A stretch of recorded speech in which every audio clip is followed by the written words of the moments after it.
Unpopular opinion, but your refusal to track shit is what's holding you back in your health goals.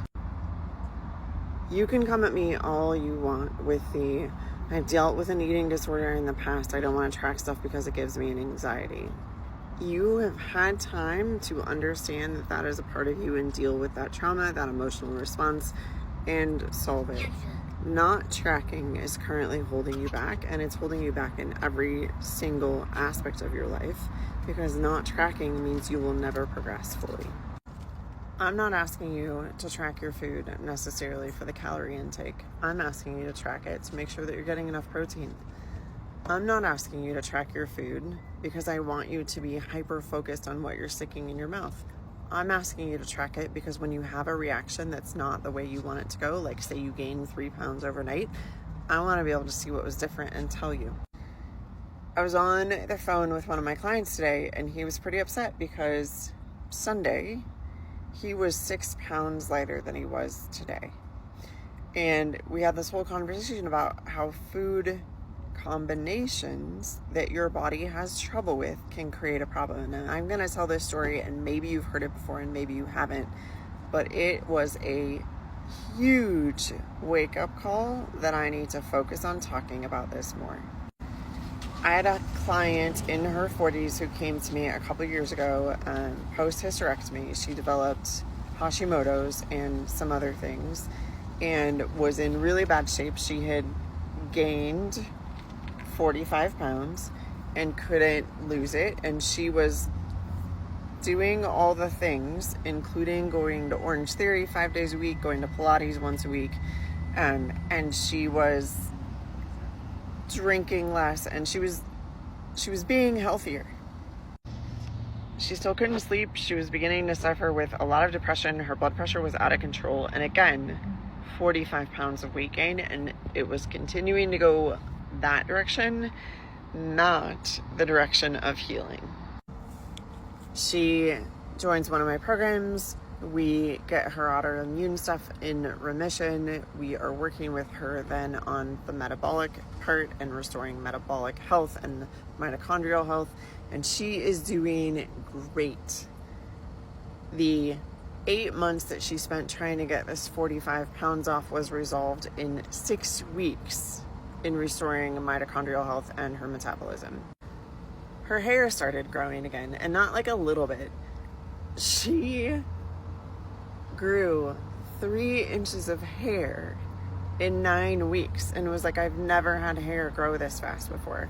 Her nails, she went from scheduling her nail appointment every 6 weeks to every other week because her body was so healthy. All of these things were working again without taking a supplement for hair, without taking a supplement for nails.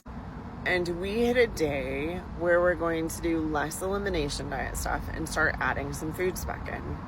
And the first thing she wanted to add back in was avocado. And I'm like, sweet, totally healthy food. Let's go for it. So she adds it back into something she's been eating once a week on Wednesdays for the last 8 weeks.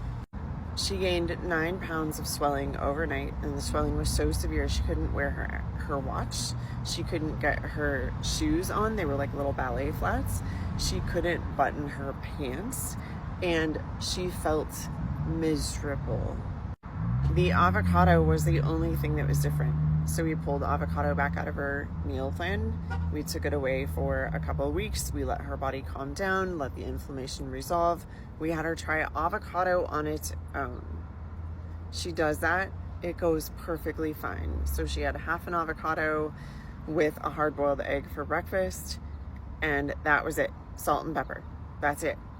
Went totally fine. 3 days later, does the same thing again before the avocado goes bad, totally fine. 3 weeks later, I say, okay, I want to try it with that salad again that you've been eating and see how it goes. Instant inflammation, instant gain of 15 pounds this time, and she is beyond miserable. Sometimes it's not that you're allergic or sensitive to a food, it's that the combination of the foods that you are eating create a reaction in your body that is not positive. if she hadn't been tracking her measurements, if she hadn't been tracking her weight, if she hadn't been tracking her food, we would be playing 21 questions to eliminate what might have caused a problem. But instead, we knew what the problem was almost immediately. Similar situation happened with my son. He, when he was younger, used to get migraines, and he has some big health issues. Like my twins were preemies. Austin spent a lot of time in the NICU. He came home on oxygen. There were some issues with his blood sugar. There was like a ton of stuff going on with that kid. Most of it had to do with the fact that I spent 25 weeks on bed rest during that pregnancy, delivered them early via C-section, and was on more medication while pregnant to get them here than I've ever been on in my life. And yeah, some of it crossed the placenta. His little body didn't respond to it well, and so the start to his life was a lot traumatic.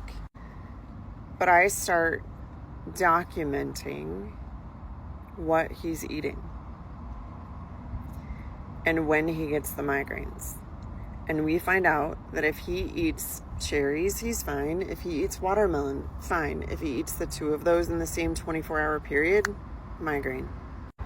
We never have cherries and watermelon in the house at the same time anymore. And if he has cherries at our house and we go somewhere and there's watermelon out, I tell him, you can't have that, buddy. I'm sorry. It's going to cause you to get one of those headaches that makes you sick and makes you not want to get out of bed and makes the light hurt your eyes. This guy had something that someone else prepped for him. It was still healthy. It sounded freaking amazing. I wish somebody had made that for me for lunch. His body didn't respond well to the combination of what was there. If you're somebody who is suffering with bloating and weight gain and water retention and migraines and you can't figure it out, it might be a food combination. It might not be one food on its own. It might be two things together or two similar things interacting together. You can figure that out by detailed tracking. And this may sound terrible, but I'm making like a super executive decision to say that if people are not willing to track, I am not willing to work with them. Because I can't help them to the best of my ability if they aren't willing to put that work in. And if it's a trauma response, let's work on the trauma response, do some energetic clearing around it, get through that, and get to helping you. Because if you're serious about wanting to change your health, you're going to need to start tracking things. If you're looking for somebody to help you figure out the health issues that have been plaguing you for years and also keep you accountable, there is a link at the bottom of this video where you can fill out a form to contact me and I'll get in touch.